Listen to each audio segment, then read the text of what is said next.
As this week, it's been revealed that former footballer and actor Vinnie Jones, a legend, he's found love again after the death of his beloved wife Tanya in 2019.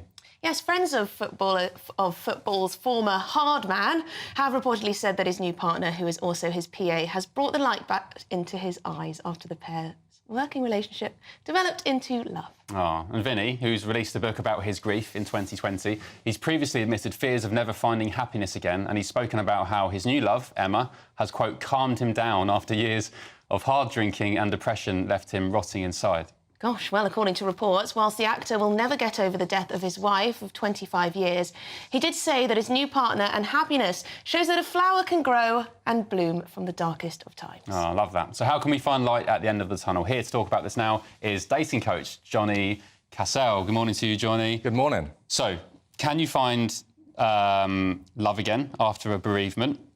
Clearly, in Vinnie's case, you can. But is it a hard process? I mean, any tips for people going through the same as Vinnie? Totally. I think what Vinnie's done well of, and I think what's part of his healing process, is write the book about his wife. And I can imagine he got a lot of therapy from doing that. It's certainly something I would encourage people to... Quite therapeutic. Yeah, absolutely. Absolutely. It allows you to sort of, acknowledge it and kind of move on and hopefully get yourself into a better place to welcome in something new.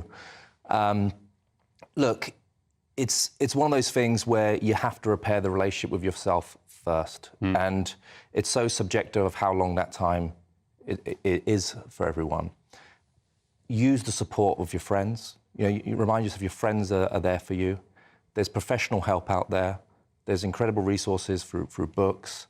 And yeah, like trainers, coaches, relationship people, like just get the help you need. But there should be no sort of, oh, it's a 6-month thing. It's just as long as it takes. A lot of people never do find love again.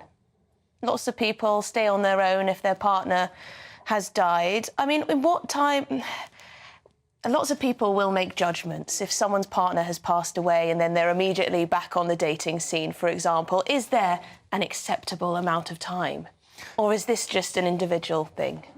It's very well pointed out. I was just discussing with a friend in the green room about this exact case where I think it was the partner from the Wanted singer that passed away. Oh, yeah. She was straight into a relationship within, like, 6 months. And there was an outrage of that. But, as we're rightfully discussing, should I say, that person is grieving as she's losing someone and getting to a place in her mind of perhaps bringing someone in new. And we've got to think about the partner that's left us. What would they want for us? Would they want us to sit around the house and just be sitting there in all this grief? No, they want the best for us and they want us to move on and find a place of happiness. So I think you need to sort of keep telling yourself that story as opposed to, I'm not going to allow anyone new in my life ever again. My heart was with this person. Your heart can still be with that person, but we've got to allow space for something new to come in. As you said, if you think about your deceased partner who's left, I mean, there'd be no situation where you would ever imagine they wouldn't want you to be happy. Exactly. With that. But how does it change when there's children involved and it's a single parent left with kids and they're introducing them to new partners? Again, this is something that's going to take time. It really is. And at the early stage, there might be a few people that you're dating and experiencing and seeing if there is the chemistry, see if that is the new person. So you've got to be a bit clever about it. You've got to make that decision where you feel that you've put enough time in the bank. And there